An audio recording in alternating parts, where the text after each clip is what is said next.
সকল শিক্ষার্থীদের জন্য গুরুত্বপূর্ণ একটা নিউজ রয়েছে। প্রধানমন্ত্রী শিক্ষা সহায়তা ট্রাস্টের হচ্ছে যে উপবৃত্তি বা মেধাবৃত্তি দেওয়া হয়, সেটার আবেদন শুরু হচ্ছে আগামী 12 এপ্রিল থেকে এবং 30 এপ্রিল পর্যন্ত আবেদনটি চলবে।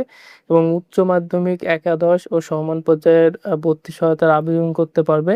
এখানে যে আবেদন পদ্ধতি এবং কি কি কাগজপত্র লাগবে এবং তোমরা কোন ওয়েবসাইট থেকে আবেদন করবে, কত টাকা দেওয়া হবে, এ বিষয়ে তোমরা ভিডিওতে জানতে পারবে। প্রথমে তোমাদের টাকার অঙ্কটা দেখাই। এটা হচ্ছে প্রধানমন্ত্রীর যে শিক্ষা সহায়তা সেটার ওয়েবসাইট।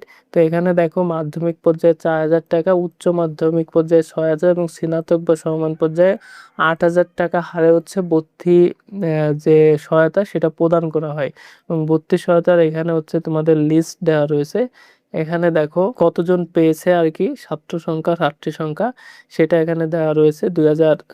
কত সাল, এটা হচ্ছে 2024-25 সালে। এবং টোটাল কত টাকা বৃত্তি দেওয়া রয়েছে সেই বিষয়ে এখানে উল্লেখ রয়েছে।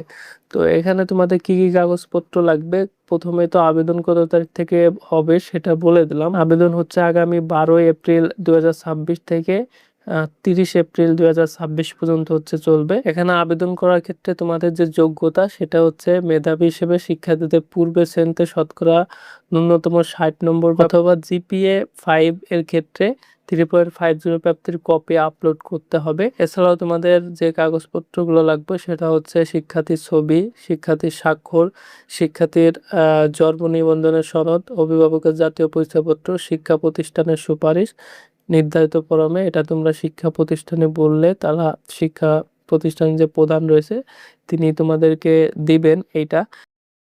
আরেকটা রয়েছে যেটা হচ্ছে পিতামাতা অভিভাবক এর কর্মরত প্রতিষ্ঠানে প্রধানের হচ্ছে প্রত্যয়নপত্র। যদি তোমার পিতা বা মাতা হচ্ছে সরকারি চাকরি করে 13 থেকে 20তম গ্রেডের, সেক্ষেত্রে তোমাদের ওই অভিভাবকের হচ্ছে কর্মরত যে প্রতিষ্ঠান, যে প্রতিষ্ঠান চাকরি করে সেই প্রতিষ্ঠান প্রধানের হচ্ছে প্রত্যয়নপত্র বা সুপারিশ লাগবে। সেক্ষেত্রে এখানে ভর্তি সহায়তা প্রাপ্তির সময়সীমা অর্থাৎ টাকাটা কত তারিখে পাবে, আবেদন দাখিলের সর্বশেষ তারিখ হতে 30 কর্মদিবসের মধ্যে হচ্ছে অর্থ প্রেরণ করা হয়। এবং শিক্ষার্থীদের ভর্তি সহায়তার জন্য চূড়ান্তভাবে নির্বাচিত হলে তার মোবাইলের SMS এর মাধ্যমে হচ্ছে তাকে জানিয়ে দেওয়া হবে। তো এই ছিল হচ্ছে মোটামুটি আমাদের যে তথ্য, সেই তথ্যগুলো। এবং আবেদন করার জন্য এই ওয়েবসাইটে আসবে তোমরা।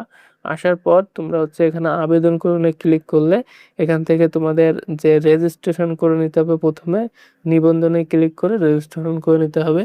এগুলো বিস্তারিতভাবে তোমাদেরকে আমরা ভিডিওর মাধ্যমে জানিয়ে দেব। যদি তোমরা আমাদের এই ভিডিওতে কমেন্ট করো তাহলে আমরা পরবর্তী ভিডিওতে 12 তারিখের আগেই এই বিষয়ে তোমাদেরকে একটা ভিডিও দিয়ে দেব, সেটা তোমরা দেখে বাসায় বসে হচ্ছে আবেদনটি করতে পারবে।